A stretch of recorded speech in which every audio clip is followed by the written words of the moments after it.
So good day to each and every one of you. So first, allow me to introduce myself. I am Ian Ahmad, and for today's topic, we will be all tackling about the chapter 6, all about Rizal in sunny Spain in 1882 to 1885. The Rizal in sunny Spain, 1882 to 1885, with the quote, "My country, my love, my people, I leave you now. You disappear and I lose sight of you." So si Rizal, with his parents' blessing and unknown to the Spanish authorities, Rizal left Manila on May 3, 1882. He went to Spain where he completed his university studies, improved his knowledge of languages and arts, and further developed his God-given talents for greater service to the fatherland. At that time, the government in Spain was a constitutional monarchy under which the Spanish people enjoyed individual liberties, including freedom, speech, and freedom of the press. To Rizal's delight, he saw Spanish politicians and writers openly criticizing the government policies without fear of prosecution. He joined openly criticizing the propaganda movement, working with other Filipino patriots in seeking reforms to remedy the evils of Spanish rule in the Philippines. So, noong May 3, 1882 nang umalis si Rizal mula sa Maynila kasama ang pagpapahintulot ng kanyang mga magulang at hindi alam ng mga otoridad ng Espanya. So, pumunta si Rizal sa Espanya para tapusin ang kanyang pag-aaral sa universidad at pagbutihin pa ang kanyang kaalaman sa mga wika at sining at paunlarin ang mga biyayang ibinigay ng Diyos para sa mas mataas na paglilingkod sa bayan. So, noong panahon na iyon, ang pamamahalaan ng Espanya ay isang konstitusyonal na monarkiya. So, ang ibig sabihin nito is may mga kalayaan ang mga mamayang Espanyol tulad ng kalayaan sa pagsasalita at kalayaan sa pamamahala. So, natutuwa si Rizal dahil nakita niya ang mga politiko at ang mga manunulat sa Espanya ay bukas at nakinukutya ang mga patakaran ng kanilang pamamahalaan nang walang takot na maapi o maparusahan. So, dahil dito is sumali siya sa kilusang propaganda at nagtulungan kasama ang iba pang mga Pilipino para humiling ng mga reforma. So, ang layunin nilang ayusin ang mga masasamang gawi at kawalang katarungan na sa pamamahala ng Espanya sa Pilipinas. So, the next one is Rizal's secret departure for Spain.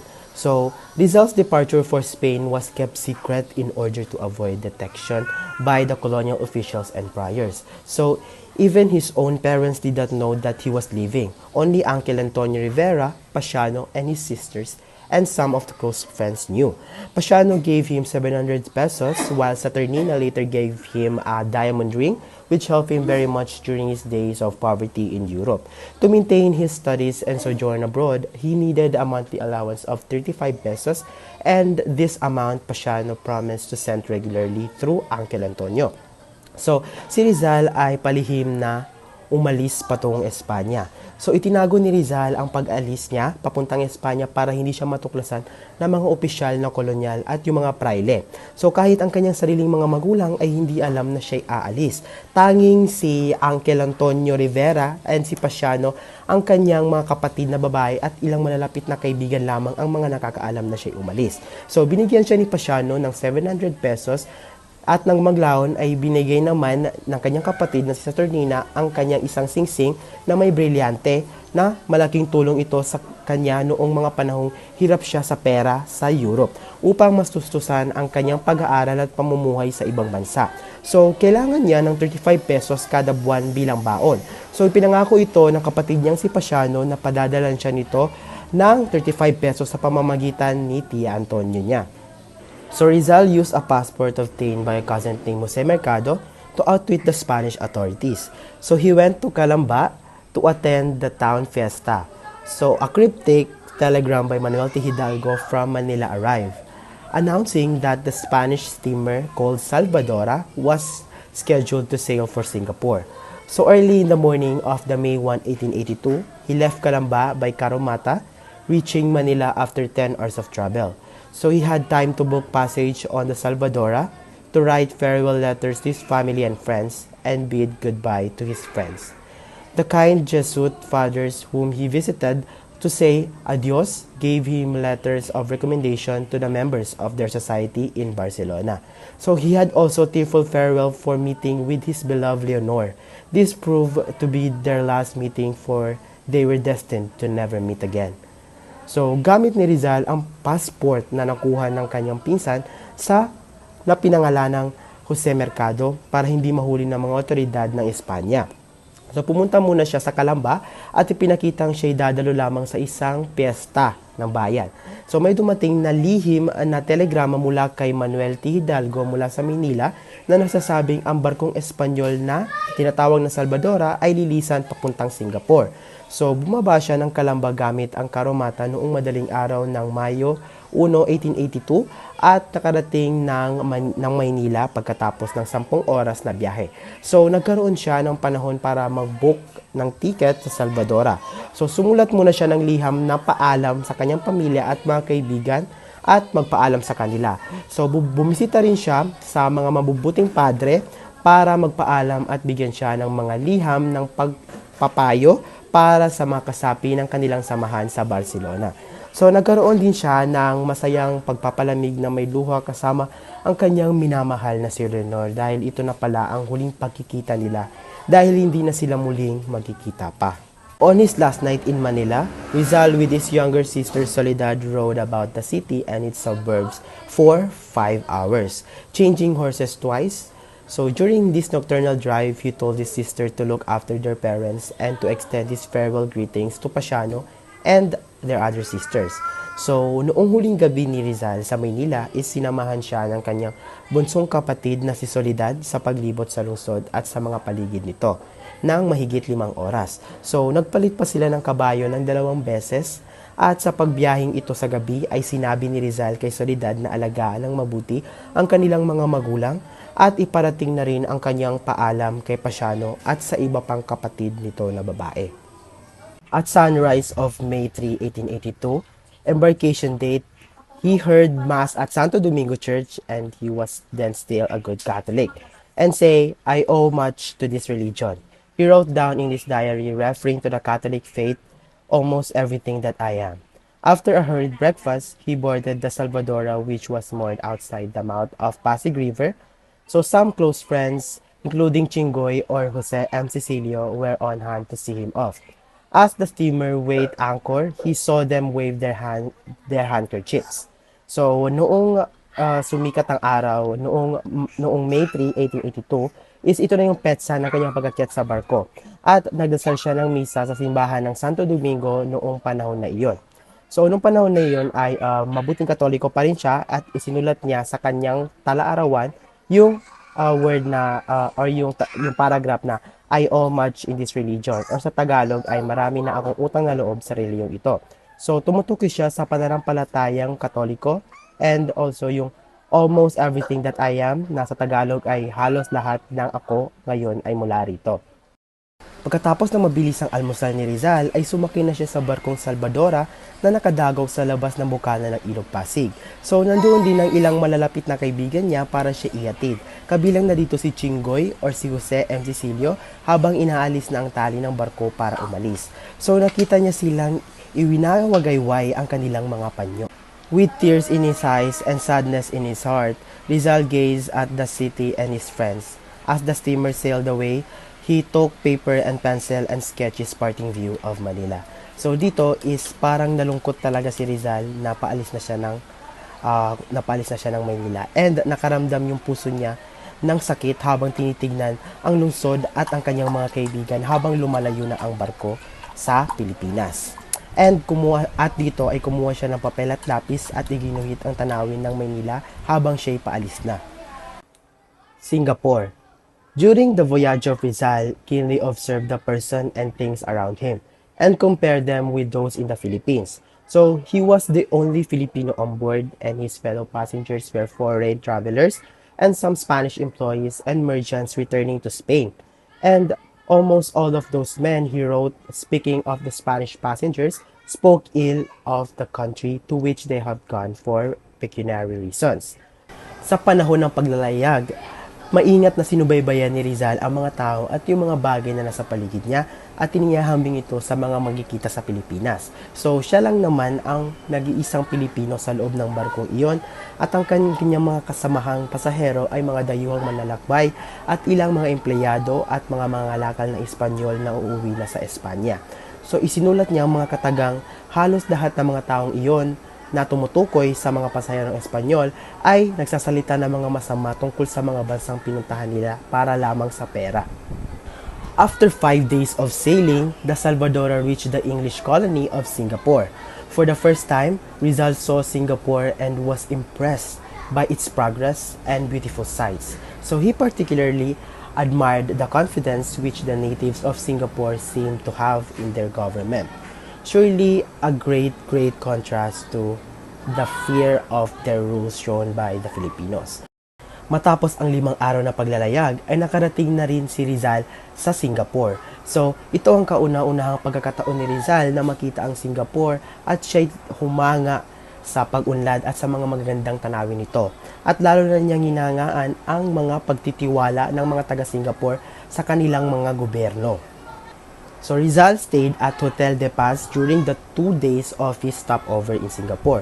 So he spent most of his time visiting the historic places, botanical gardens, temples, and art galleries, and writing his diary and letters. So dito is nanatili si Rizal or nagstay siya sa Hotel de Paz sa loob ng 2 araw na pagtitigil niya or yung pag-stopover niya sa Singapore. So ginugol niya ang karamihan ng kanyang oras sa pagbibisita ng mga masasayang lugar or yung mga botanical garden or yung mga halaman o templo at yung mga gallery ng sining, pati na rin ang pagsusulat ng mga kanyang tala-arawan at ang kanyang mga liham.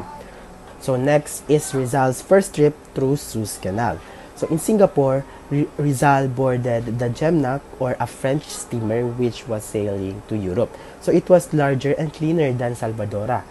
He tried to speak French with some passengers, but his surprised with the bookish French which he learned in the Ateneo could not be understood. So he had to speak it with a mixture of Latin and Spanish words, aided with much justification and frequent sketching on paper. To make himself understood by persistently speaking French daily, he was able to improve his French. So sa Singapore, isumakay si Rizal sa barkong Pranses na tinatawag na Gemnac na papunta sa Europe.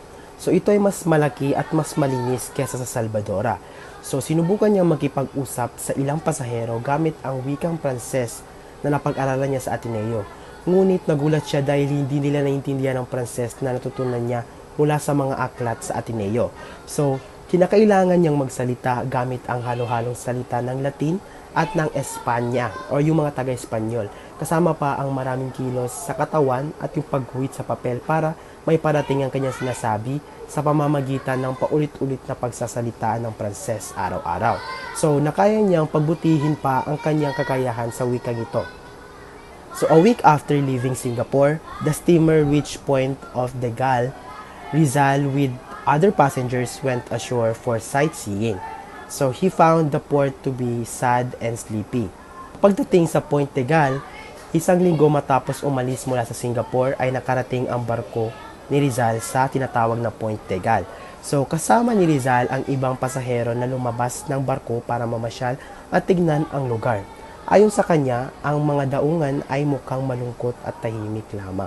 In the morning of May 18, voyage was resumed, and in the afternoon of the same day, the steamer docked at Colombo, Ceylon during the brief stopover. So Rizal visited the interesting places in the town.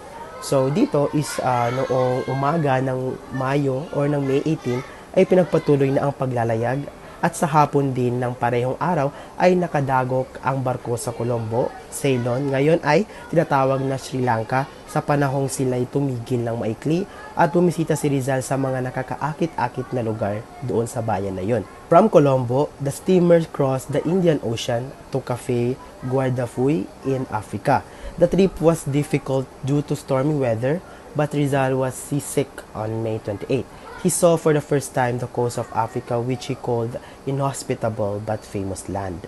So mula sa Colombo ay tumawid sila Rizal o yung barko ni Rizal sa karagatan ng Indian Pacifico papunta ng Cape Guardafui sa Africa. So ang paglalayag ay naging mahirap dahil sa masamang panahon at sa bagyo. So nagkasakit sa biyahe si Rizal noong May 28 at unang nakita niya ang baybayin ng Africa na tinawag niya itong lupain na hindi maghiliw ngunit sikat. In Aden, Rizal suffered terribly from heat. He observed that it was hotter than his beloved Philippines. So on June 2, he arrived at the city of Suez or the Red Sea terminal of the Suez Canal. So the beautiful moonlight of this picturesque city reminded him of his family and Calamba.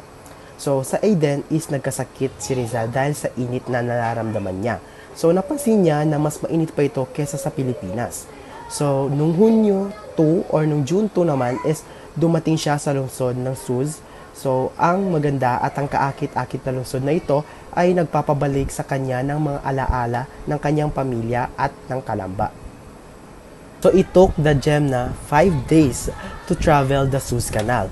So Rizal enjoyed the passage through this canal. He was thrilled because it was his first sight of the historic waterway, which was constructed by the famous Frenchman named Ferdinand de Lesseps and inaugurated on November 17, 1869. So 5 araw bago matapos ng barkong Jemna na sinakyan ni Rizal ang paglalakbay sa daang Suz. So, nasiyahan naman si Rizal sa pagdaan dito dahil labis siyang nasasabik dahil ito ang kauna-unahang pagkakataon niyang makita ang makasaysayang daanan ng tubig na ito. So, ang daanang Suz ay itinayo ng kilalang Pranses na si Ferdinand de Lesseps at binuksan para sa paggamit noong November 17, 1869. Port Said, the Mediterranean terminal of the canal, Rizal landed to see the interesting spots. He heard the multiracial residents speaking of a babel of tongues, Arabic, Egyptian, Greek, French, Italian, Spanish, and etc. So he saw the numerous cafes, the churches, mosques, and temples, and the colorful customs of both East and West. Naples and Marseilles. So from Port Said, the Jemna Naples, this Italian city pleased him because of its busy proceeded on its way to Europe. So on June 11, Rizal reached Nes activity, its lively people, and its panoramic beauty. Mula sa Port Said, patuloy na naglayag ang barkong Jemna na sinakyan ni Rizal patungong Europe. So noong June 11 is nakarating si Rizal sa Naples. So ito ay isang lungsod sa Italia. So dito is nagustuhan ni Rizal ang lungsod na ito dahil sa mga masiglang aktibidad, sa mga negosyo, and yung mga buhay na mga mamamayang nakatira dito. At pati na rin sa mga magagandang tanawin na may kita dito.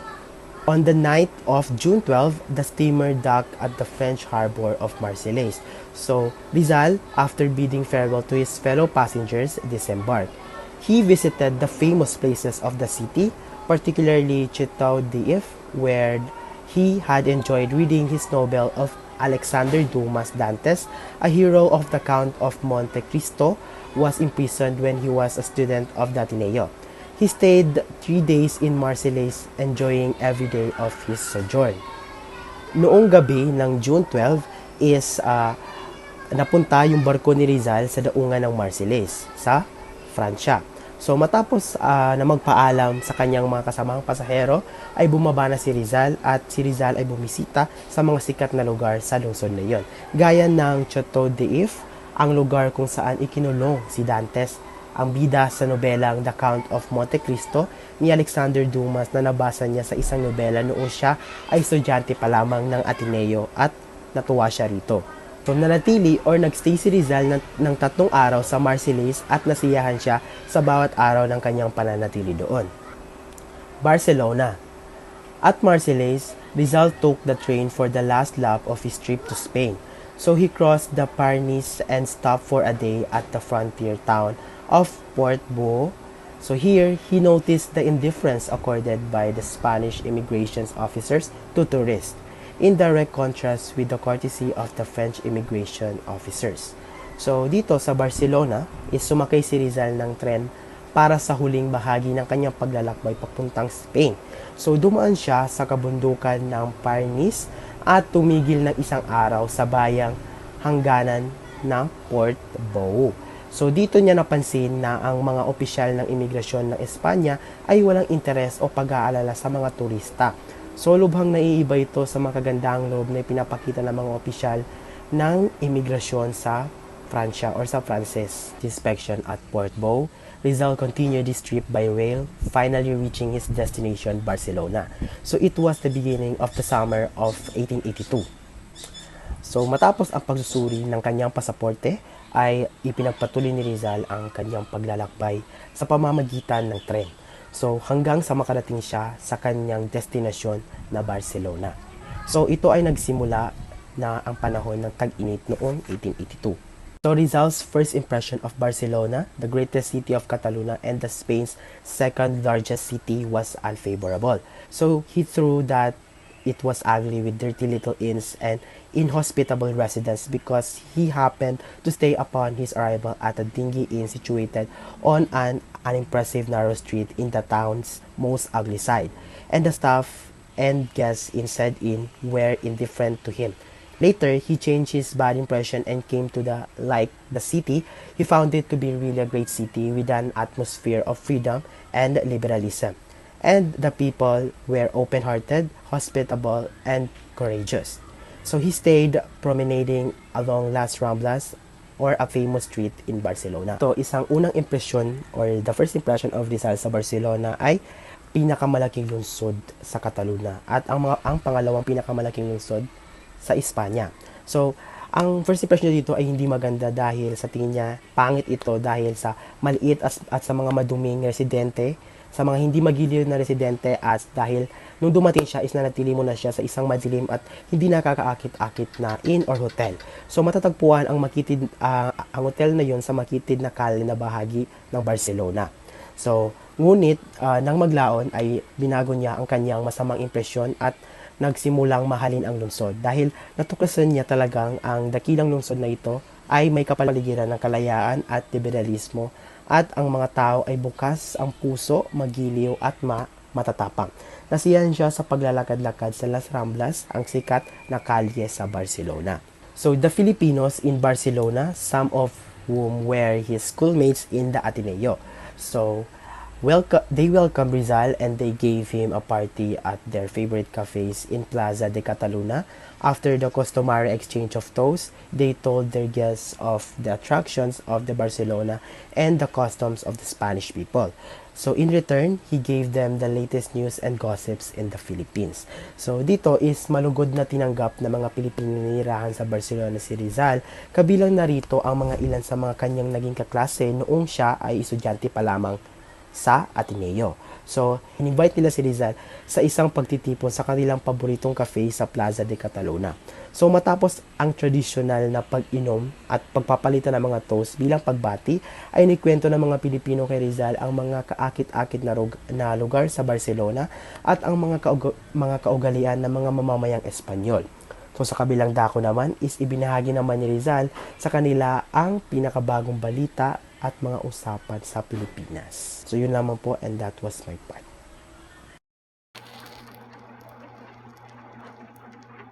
Magandang araw sa inyong lahat. Ako nga po pala si Aleja B. Buti at ngayong araw hihimay-himayin natin ang mahahalagang yugto ng buhay ni Dr. Jose Rizal sa Espanya mula 1882 hanggang 1885. Handa na ba kayong malaman kung paano hinarap ng ating bayani ang buhay sa ibang bansa? Tara at alamin natin. Noong 1882, isinulat ni Rizal ang kanyang unang nationalistic essay sa lupain ng Espanya, ang Amor Patrio o Love of Country. Ginamit niya rito ang pen name na Laong Laan at ipinadala ito sa kanyang kaibigan na si Basilio Teodoro para sa diaryong Tagalog. Sa isinulat ni Rizal na essay, ano nga ba ang mensaheng nais niyang iparating? Heto ang detalye sa bawat bahagi. Nailathala ito noong August 20, 1882. At dalawa ang bersyon nito, Spanish, the original by Dr. Jose Rizal, at ang Tagalog na isinalin ni Marcelo H. del Pilar. Gaya ng kanyang tanyag na tulang Juventud Filipina. Dito ay muling hinamok ni Rizal ang mga Pilipino na mahalin ang kanilang fatherland. Sa unang talata nito, inihalin tulad niya tayo sa mga ancient Hebrews.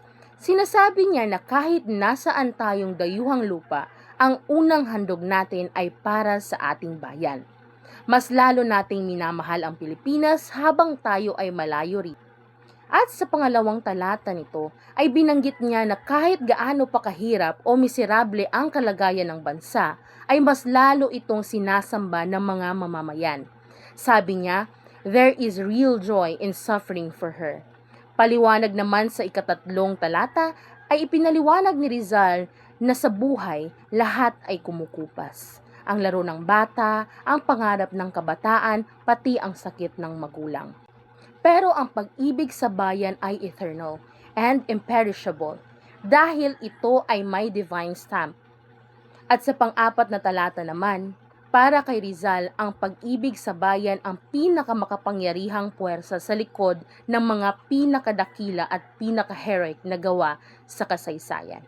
Ngunit pagkatapos ng tagumpay ng Amor Patrio, ano nga ba ang naging susunod na hakbang ni Rizal at anong malulungkot na balita ang sumalubong sa kanya?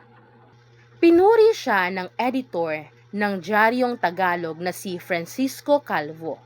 Sumulat pa si Rizal ng Los Viajes at ang pangatlo ay ang Revista de Madrid noong November 29, 1882.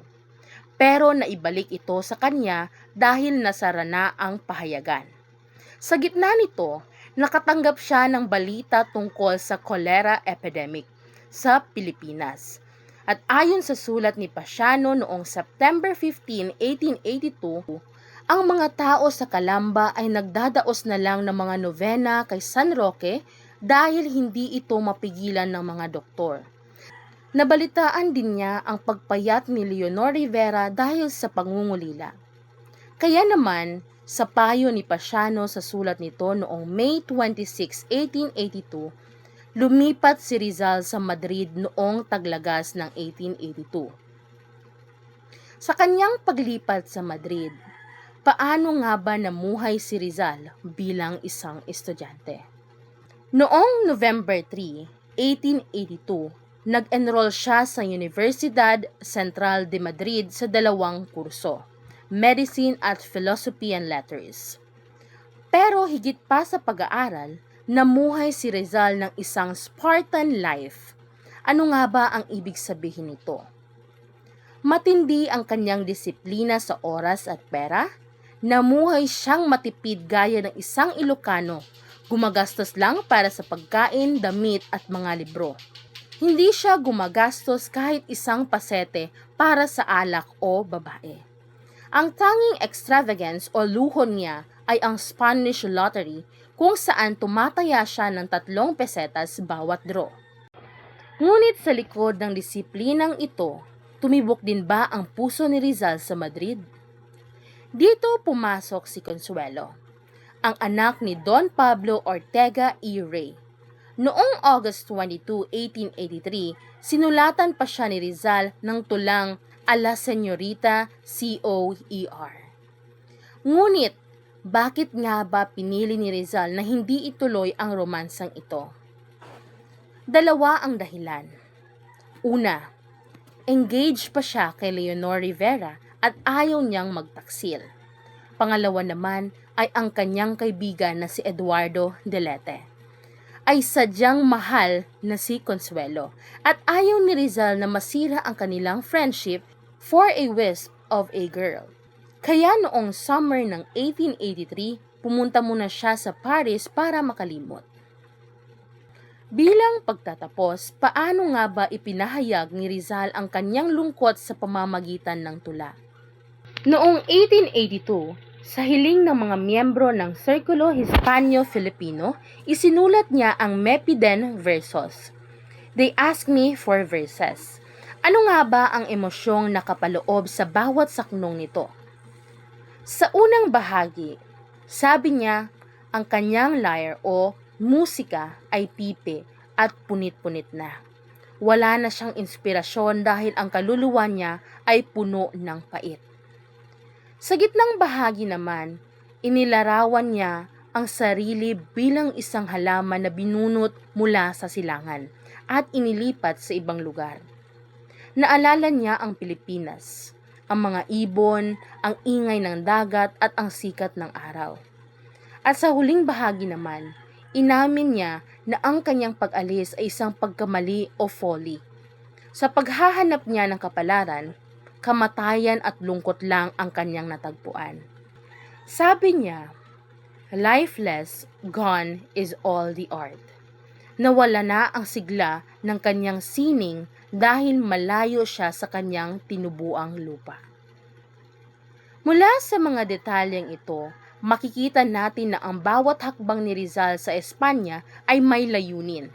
Mula sa pagtitipid gaya ng mga isang Ilocano, hanggang sa pagsasantabi ng sariling kaligayahan sa pag-ibig. Ginawa niya ang lahat para sa kanyang fatherland. Dito nagtatapos ang aking report. Muli, ako si Aleha B. Buti at maraming salamat sa inyong pakikinig. So, my name is Almira M. Hasim from BSSW 2B. So, I will be discussing the Rizal as a lover of books. So, habang nasa Spain si Rizal, isa sa kanyang mga libangan ay ang pagbabasa ng libro. So, noong panahon na yon, karamihan sa mga kabataan ay lulong sa sugal at pambababay at iba pang bisyo. So si Rizal, imbes na makihalubilo at makisama sa mga gawain iyon, ay tinuon niya ang kanyang sarili sa pagbabasa sa loob ng bahay hanggang sa hinaabutan na siya ng hating gabi. So dahil limitado ang kanyang pera or limitado siya sa pinansyal, maingat na ginagastos ni Rizal ang kanyang pera para sa kanyang pamumuhay. So yung mga pera na naiipon niya mula sa kanyang pagtitipid ay imbes na ibili niya ng mga luho, ay ibinibili niya ito ng mga lumang aklat mula sa isang second-hand bookstore na pagmamay-ari ni Senyor Roses, isang hindi kilalang personalidad but negosyanteng nagbebenta ng mga lumang aklat.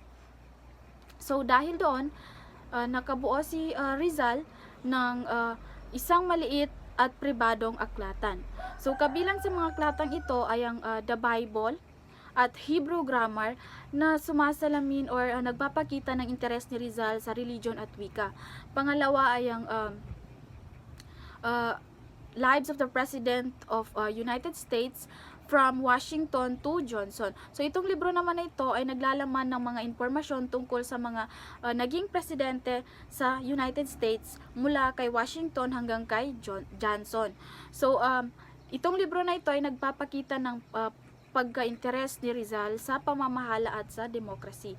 So ang sunod naman ay ang The French Revolutionary na naglalaman naman ng tungkol sa kalayaan at revolusyon. So sunod naman ay the complete works of Voltaire na may 9 volumes at complete works of Horace na may 3 volumes. So itong mga aklat naman na ito ay naglalaman or sumasalamin sa pagkahilig at pagka-interes ni Rizal sa philosophy at literature. So ang sunod naman ay ang complete works of Claude Bernard na ang aklat na ito ay patungkol sa medisina.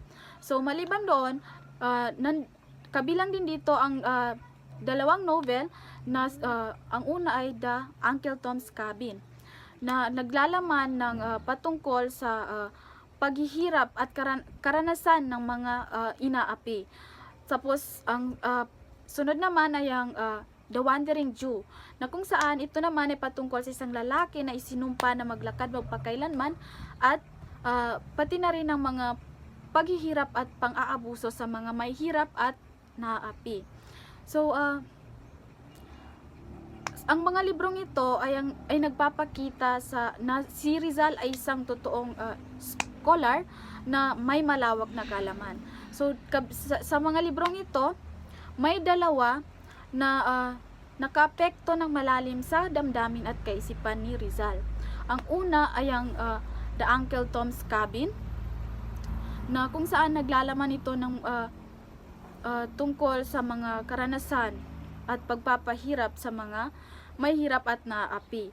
Pangalawa naman ay ang Wandering Jew na kung saan naglalaman naman ito ng patungkol sa isang lalaki na isinumpa na maglakad magpakailanman at pati na rin ang pang-aabuso sa mga may hirap at naapi. So dahil sa mga librong ito, napukaw ang simpatya ni Rizal na napukaw ang simpatya ni Rizal para sa mga Pilipinong naaapi at naghihirap. So ito yung parang nagudyok sa kanya na nakikita naman natin sa kanyang mga novel na para sa Pilipinas. So now let's proceed sa Rizal Becomes a Mason. So, habang nasa Spain si Rizal, nakihalubilo siya sa mga liberal at republikano. So, karamihan sa kanila is mga Mason. So, dahil nag-iisa lang siya sa banyagang lupain na yon, ay madali siyang naimpluwensyahan ng kanilang asal at paniniwala. At namangha rin siya sa katotohanan na yung mga kilalang Spanish Mason doon ay lantaran na binabatikos ang pamahalaan at simbahan. So, dahil dito, batid ni Rizal na kung ganun din daw ang gagawin na hayagang pagpuri ay gagawin doon sa Pilipinas, ay tiyak na yung mga Kastila ay ipakukulong at ipapapatay. Lalo na yung mga praileng lalo na kung binabatikos nila yung mga praile. So, para kay Rizal, ganitong klaseng intelektual na kalayaan ay bihira or imposible na makita sa Pilipinas. So, noong kalaunan, nahikayat si Rizal ng kanyang mga kaibigang Mason na sumapi sa kanila. So, noong 1883, sumali si Rizal sa Mason Lodge Acacia sa Madrid. Ginamit niya ang pangalang Dimasalang para sa kanyang Masonic name. So, may dalawang reason kung bakit sumali si Rizal sa Masonry. So, ang una is dahil sa mga pang-aabuso ng mga masasamang praile sa Pilipinas na taliwas sa kanilang mga banal na tungkulin. Pangalawa naman is dahil kailangan niyang tulong ng Masonry laban sa mga masasamang praile. Dahil para kay Rizal, ang Masonry ay isang pananggalang laban para sa kasamaan. So, noong November 15, 1890, si Rizal ay naging Master Mason sa Lodge Solidaridad. At kalaunan, February 15, 1892, siya naman ay naging Master Mason La Grande Orient, France sa Paris. So, habang tumatagal, dahil sa pagsali ni Rizal sa Masonry, tumigil siya sa pagsisimba ng regular. At lumayo rin siya sa dating pananampalataya ng kanyang mga ninuno. Pero kahit ganun pa man, nagpatuloy pa rin siyang manalig sa Diyos. Naniniwala pa rin siya or nananalig pa rin siya sa divine providence. So, sa financial worries, habang wala naman si Rizal sa Pilipinas, lumubha ang kalagayan ng kanyang pamilya sa Calamba. Nabigo ang ani nila sa palay, bumagsak ang presyo ng asukal, tapos tinaasan pa ang lupa ng kanilang sinasakahan ng administrador ng Dominican State. So, ayon naman kay Rizal, may personal daw na galit itong administrador sa ama ni Rizal. Dahil dati naman ay sanay na humihingi ng pabo yung itong administrador sa tatay ni Rizal ng matatabang pabo. Tapos, one time daw, humingi ito ng matabang pabo sa tatay ni Rizal, and then nagkataon na yung may mga peste na pumatay sa karamihan sa mga pabo ng tatay ni Rizal. And then, yung natirang mga pabo ay kinakailangan yun para sa pagpaparami ulit. And then, doon napilitan yung tatay ni Rizal na tumanggi sapagkat dahil konti na lang yung natitira at kinakailangan pa yun sa pagpaparami. So, dahilan doon, yun yung naging dahilan para gantihan ng administrador, yung tatay ni Rizal, ay tinaasan niya yung lupa na sinasakahan ng pamilya ni Rizal. So, dahil sa kahirapan sa Calamba, bumabang allowance ni Rizal sa Madrid. So, minsan wala ring dumarating na pera. So, napilitan itong kapatid niyang si Pasiano na ibenta yung kanyang pony or kabayo para makapagpadala ng pera. So, para mabuhay si Rizal, nagtrabaho siya bilang isang private tutor sa mga mayayamang estudyante para kumita ng kahit konti. So, noong June 25, 1884, nung umagang iyon, nanalo si Rizal ng premyo sa Greek. So, kahit wala siyang kain doon nung nakaraang gabi, dahil kulang siya sa pera. So, nung parehong araw, tapos nung gabi nun, nagbigay siya ng talumpati, napakagandang talumpati sa isang handaan. So, nung 1884,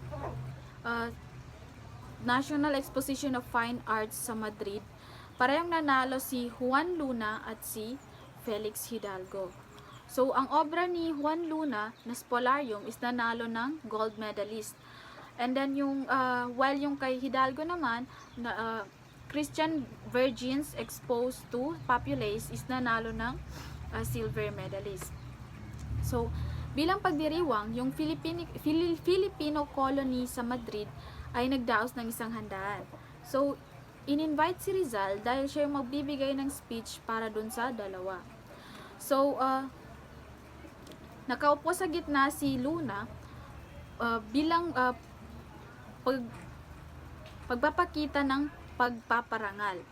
And then sa right side niya si Mrs. Labra Correa Nin at Tudo. While sa left side naman niya is si Aguilero Moret at si Melado. And then sa other table naman is si Manuel de Azcarago and kasama niya mga patrones na sina Maximino, Pedro at Antonio. Nandoon din ang mga Moraita, pati na rin ang mga prominent na Spanish journalist at mga kilalang manunulat and men of letters. So, sa simula ng kanyang talumpati, kinabahan si Rizal dahil ito ang kanyang kauna-unahang pagsasalita sa harap ng madla or ng maraming tao. Ngunit, kalaunan naman ay nagkaroon din siya ng confidence. Nagsalita siya ng mula sa kanyang alaala at ginamit niya ang kanyang angking talino na naging dahilan ng paghanga ng mga nakikinig. Pinuri niya si Luna at Hidalgo bilang karangalan sa Spain at Pilipinas. Pinunan niya rin ang ilang mga Kastila na hindi nakikilala ang mga talino ng mga Pilipino. Tinapos niya ang kanyang talumpati sa isang toast na para sa kabataang Pilipino, para sa inang Espanya, at para sa mga magulang ng mga Pilipino sa Europa. So, natapos ni Rizal ang kanyang medical course sa Spain at inawardan siya ng Licentiate in Medicine noong June 21, 1884 ng Universidad Central de Madrid. Tapos, the next academic year, naipasa niyang lahat ng subject ng degree of Doctor of Medicine. Pero, hindi siya na-awardan ng doctor's diploma kasi hindi siya nakapag-present ng kanyang thesis at nakapagbayad ng kanyang mga corresponding fees. So, ito yung scholastic records in medicine ni Rizal sa Universidad Central de Madrid. So, ito na yung continuation ng kanyang medical course sa University of Santo Tomas. So, nung 5th year niya, 1882 to 1883, yung medical clinic 1 niya is nakakuha ng good, and yung surgical clinic 1 niya is nakakuha rin ng good. And then yung obstetrical clinic naman niya is fair, and then yung legal medicine is excellent. Then nung 6th year niya, nung 6th year nung 1883 to 1884 is nakakuha siya ng sa medical clinic 2 niya is nakakuha siya ng good, and then nung sa surgical clinic 2 naman niya is very good. And then nakakuha siya ng doon na siya nakakuha ng Licentiate in Medicine na award nung June 21, 1884 na may rating na fair. So, sa doctorate naman, nung 1884 to 1885, so, yung history of medical science niya is fair, and then yung surgical analysis is good, and then yung normal histology is excellent. So, gaya ng sabi ko kanina, yung Doctor of Medicine niya is hindi na awardan dahil hindi siya nakapag-present ng thesis at nakapagbayad ng mga natitirang fees, corresponding fees niya. So Rizal also finished his studies in philosophy and letters na nakakuha ng mataas na grades. So na-awardan siya ng degree of licentiate in philosophy at philosophy and letters ng Universidad Central de Madrid noong June 19, 1885. During his 24th birthday. So yun ay may rating na excellent or sobresaliente. So his scholastic record in this course was this follows. So university nung 1882 to 1883 Universal History 1, very good. Then nung yung general literature niya is excellent. Then nung 1883 to 1884 yung Universal History 2 niya is nakakuha ng excellent, and yung Greek and Latin literature niya naman is nakakuha ng excellent tapos may prize. And then yung Greek 1 niya is nakakuha rin ng excellent na may prize din. Then nung 1884 to 1885 yung Spanish language niya is nakakuha ng excellent with a scholarship. And then yung Arabic language niya is nakakuha rin ng excellent with a scholarship also. Then at long last, Rizal completed his studies in both medicine and philosophy and letters. So he was ready then to face the world and lead the fight for his country redemption. So he was determined to see more of Europe before. So he was determined to see more of Europe before returning home, and then acquire more medical lore in the clinics of Europe's eminent physicians. So that would be all, and thank you po.